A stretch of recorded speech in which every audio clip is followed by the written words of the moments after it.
प्राचार्य doctor Anupama Tiwari ma'am को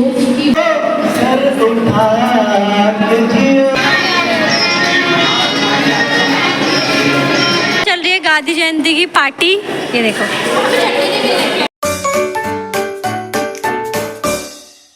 hello friends, good morning, welcome back to my new vlog. I hope आप सभी लोग मस्त होंगे और मैं भी एकदम बढ़िया हूँ। और आज के मेरे व्लॉग की शुरुआत हो रही है सुबह के 10 बजे से। और आज मैं अपना व्लॉग ही स्टार्ट कॉलेज से कर रही हूँ क्योंकि मैं ना जल्दीबाजी में आज कॉलेज आ गई क्योंकि आज जल्दी कॉलेज आना था 9 बजे तक। बट मैं इतना भी जल्दी नहीं आ पाई। आने से पहले झंडारोहण हो गया है तो मैं दिखाऊँगी। अंदर प्रोग्राम चल रहे हैं तो मैं आपको वो प्रोग्राम भी दिखाती हूँ। और फ़िलहाल फील्ड देखो आज पूरा खाली है, कोई भी, वरना कोई ना कोई बाहर भी सब खाली है क्योंकि सारे ही लोग अंदर हैं। और ज़्यादा बच्चे भी नहीं आए हैं, कुछ ही बच्चे आए हैं। मेन तो वैसे एनएसएस वाले आए हैं और बाकी लोग भी आए हैं। तो अंदर क्या प्रोग्राम हो रहे हैं मुझे नहीं पता है। वैसे कल तो बोला था कि क्या बोलते हैं सबको मतलब कुछ लुक करके आने, जैसे कि पंजाबी, मराठी, ऐसे अलग अलग लुक करके आने। अब कोई करके आया है या नहीं आया वो तो अंदर जाके पता चलेगा। और हाँ, मेरी तरफ से आप सभी को गांधी जयंती और लाल बहादुर शास्त्री जी की जयंती का सत नमन। तो फ्रेंड्स, हमारे आने से पहले झंडारोहण तो हो चुका है बट अंदर प्रोग्राम चल रहा है तो चलिए मैं आपको दिखाती हूँ। बहुत बहुत धन्यवाद सर। सर ने बहुत ही सरल शब्दों में हमें इस्लाम धर्म का चीज बताया कि उसमें ज़कात का क्या मायने है और अन्य जो आयतें हैं उसका क्या मायने है कि इस्लाम धर्म भी सर्व धर्म की बात करता है। कार्यक्रम को आगे बढ़ाते हुए अब मैं मंच पर आमंत्रित करती हूँ हमारे महाविद्यालय की प्राचार्य डॉक्टर अनुपमा तिवारी मैम को कि वह यहाँ आकर ईसाई धर्म के बारे में हमें अवगत कराएं। जोरदार तालियों के साथ स्वागत करें प्राचार्य मैम का। सबसे पहले तो आप सभी लोगों को गांधी जयंती की और शास्त्री जी की भी आज जाती है बहुत बहुत बधाई का। क्योंकि ये काम बाइबल वाला किसी और को दिया गया था और वो प्रवीण नहीं है और मेरे को जस्ट अभी बताया गया कि बाइबल के बारे में आपको कुछ बताना है। और चूँकि बाइबल जो है वो गांधी जी की बहुत एक प्रिय पुस्तक थी। Because is one of the favourite books which Gandhi ji used to read. तो जो क्रिश्चियनिटी है वो उसके दो सेगमेंट्स है, एक कैथोलिसिज्म है और एक प्रोटेस्टेंटिज्म है। तो कभी भी आपने किसी क्रिश्चियन को देखा होगा तो वो लेफ्ट राइट एंड डाउन करके एक सिंबल बनाता है। तो ये सिंबल का मीनिंग क्या है कोई मुझे बता सकता है? और उसकी इम्पोर्टेंस हमारी जो हिंदू माइथोलॉजी है उसमें भी है। वही चीज़ हम हिंदू माइथोलॉजी में भी जो कहते हैं, जो हम त्रिदेव कहते हैं। तो हमारे त्रिदेव कौन है? ब्रह्मा, विष्णु और महेश। एक प्रिजर्वर है, एक कीपर है, एक डिस्ट्रॉयर है। तो इसी तरह से जो क्रिश्चियनिटी है, कभी भी आपने किसी क्रिश्चियन को देखा होगा तो ही मेक्स अ साइन, इस तरह का साइन बनाते हैं जिसका मतलब है father, son and holy spirit. तो ये वो जो बनाते हैं ये father, son and holy spirit के क्रूसिफिक्शन का भी और न सर झुका के जियो, भी आए तो सर उठा के जियो। ये हमारे जो अभी मैंने जो एक गाना गाया आपके सामने, ऐसे थे हमारे लाल बहादुर शास्त्री जी। वो भी हमेशा कहते हैं वो कभी भी असत्य के सामने गलत काम किया है कभी नहीं झुके, हमेशा वो ईमानदार है। जैसे आपने सुना होगा हम कहते हैं कि नाम काफी है, शैतान का नाम काफी है। वैसे ही जब ईमानदारी का जिक्र आता है तो वहाँ पे लाल बहादुर शास्त्री जी का नाम आता है। ईमानदारी की सबसे बड़ी जो मिसाल है, उससे बड़ी मिसाल शायद कोई भी उतनी दुनिया में जितने ईमानदार लोग थे। और मेरा यहाँ पे बोलने का आज कोई नोट नहीं था अपना, लेकिन मैंने सब गांधी जी का जिक्र ही कर रहे हैं लेकिन शास्त्री जी के बारे में कोई कुछ नहीं कह रहा है।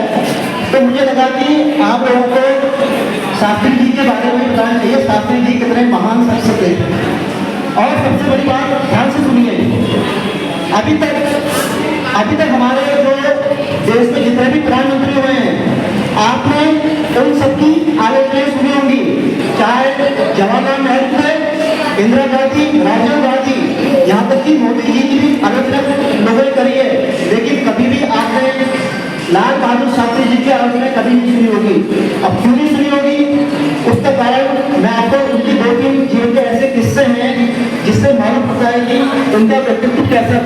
कैसे वो ऐसे लोगों से प्रेम करते थे, कैसे उनके एक बार कहने पे हमारे देश के सब लोग एक अंदर खाना खाया, उन्होंने व्रत रखा उनके कहने पे। तो ऐसे उनके 2-3 जो किस्से मैं आपको बताता हूँ। जब वो हमारे देश के प्रधानमंत्री थे तो उनके पास एक अम्पायर कार थी। अम्पायर कार उनको इसलिए दी गई थी ताकि विदेश से जब कोई उस टाइम जो कोई बाहर से कोई लोग आते थे विदेश से, तो उनको लाने ले जाने नहीं होती।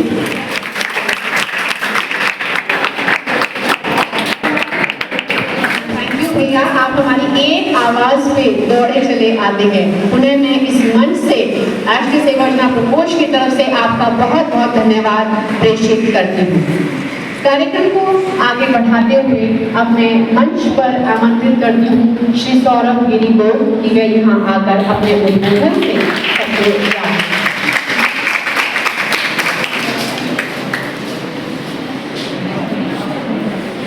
भारत माता की, भारत माता की, भारत माता की। सर्वप्रथम माँ पूर्णागिरी की चरण स्थित बसा राजकीय महाविद्यालय और समस्त छात्र और शिक्षकगण को मेरा सादर प्रणाम। मैं महात्मा गांधी जी को बारे में अनेकों बातें हैं, अनेकों चीज़ें हैं, उनको जानने के विषय में हम महात्मा गांधी को एक दिन में नहीं जान सकते। महात्मा गांधी को समझने के लिए शायद बच्चे जाते हैं लाइब्रेरी। आजकल एसएससी कॉम्पिटिशन की कोचिंग चल रही है, एसएससी का लेवल चल रहा है और एसएससी हो गई या आईपीएस हो गया, आईएएस हो गया। बिन महात्मा गांधी को जाने बिना कोई आईपीएस नहीं बन सकता।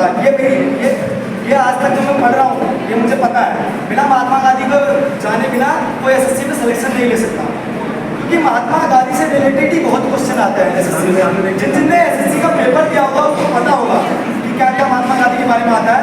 तो मैं ज़्यादा ना बोलते हुए महात्मा गांधी जी के बारे में महात्मा गांधी जी की 2 क्रांतियाँ बताऊँगा जो कि प्रमुख क्रांतियाँ थी, और महात्मा गांधी जी के विषय में 2-3 बातें बताऊँगा कि राष्ट्रपिता की उपाधि उनको किसने दी थी और महात्मा की उपाधि उनको किसने दी थी। वो स्वयं ना राष्ट्रपिता कहलाए थे, ना वो स्वयं महात्मा कहलाए थे। तो सर्वप्रथम जब महात्मा गांधी अपनी माध्यमिक मतलब उच्च शिक्षा प्राप्त करके इंग्लैंड जा रहे थे, बेरमन से इंग्लैंड जा रहे थे, तो महात्मा गांधी को मतलब इंग्लैंड में एक ऐसी प्रथा थी कि जो भारतीय मूल का नागरिक था, अगर उसके पास प्रमाण पत्र नहीं है, एक प्रमाण पत्र दिया जाता था भारतीय मूल के नागरिक को, अगर उसके पास वो प्रमाण पत्र नहीं है तो उसको बाहर ट्रेन से बाहर मतलब उसको अंदर इंग्लैंड में एंट्री नहीं होती। तो मतलब ऐसी कुप्रथा थी। तो फिर महात्मा गांधी जी जब ट्रेन में बैठे और उनका फर्स्ट क्लास टिकट था ट्रेन का, तो उनको कुछ अंग्रेजों द्वारा पूछा गया। वो महात्मा गांधी जी थोड़े सावले रंग के थे, तो क्या कहते हैं अंग्रेजों द्वारा पूछा गया कि आपकी नागरिकता दिखाइए, आप क्या है क्या नहीं है। तो महात्मा गांधी ने बड़े गर्व से कहा था भारतीय, अब मुझे इस पर गर्व है। तो अंग्रेजों ने जो अंग्रेज वहाँ पर मौजूद थे, उन्होंने धक्का देके महात्मा गांधी को रेलगाड़ी से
आज तक की मतलब हिस्ट्री में सबसे कम उम्र के तरीका है। इतने ईमानदार होने के बावजूद भी आज तक मैंने ये भी नेता जितने भी आज तक के जमाने में ये भी नेता कितने ईमानदार कोई है ही नहीं यहाँ पे। इनके ईमानदारी इनके लिए सबसे पहले जो अपना पद है, उसके बाद सबको से एक अपने लिए यही बहुत नेता भी ऐसे होते हैं कि जो मैंने ये अपने जिंदगी सब चाहते हैं, पर ऐसा होता है लेकिन ऐसा नहीं है। ऐसा होता सब कुछ चाहते हैं, पर वो ऐसे व्यक्ति है जिनने मतलब ये अपने लिए खर्चा नहीं करते हुए अपने। कई बार क्या होता है, अमेरिका में है, एक कहानी बताना सुन लो शान से। अमेरिका में मतलब सब लास्ट भाषण बचा, उसके बाद दीदी की नज़र में फ्रूटी आई है, मिलती है नहीं मिलती है पता नहीं। मुझे तो लग रहा है इसका फ्रूटी है, वो ज़्यादा फ्रूटी नहीं है। हाँ, जितने बच्चे हैं उससे कम है, तो हम लास्ट तक यहीं पे बने रहेंगे ताकि हमको मिल जाए क्योंकि हमको पानी पीने भी नहीं जान दे रहे, कुंडा लगा दी बोले कि जल्दी फिनिश हो जाए, बट फिनिश नहीं कर पा रहे हैं। और रोहन दा थोड़ा लंबा खींच रहा है, वो एक के बाद एक गांधी जी की लाइन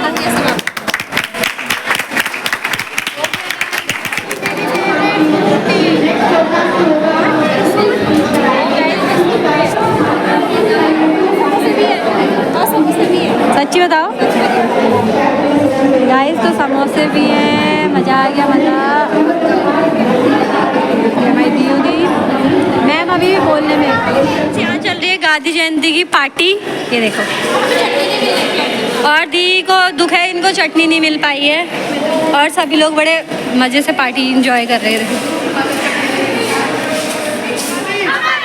लाल बहादुर शास्त्री, लाल बहादुर शास्त्री बोल रही है, छात्रवाद की कुर्सी डोल रही है, मांझी मांझी बोल रही है, छात्रवाद की कुर्सी डोल रही है, मांझी मांझी बोल रही है।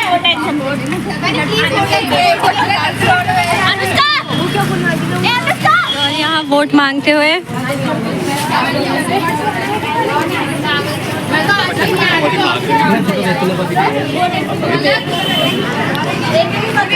और वहाँ लड़ाई हो रही है।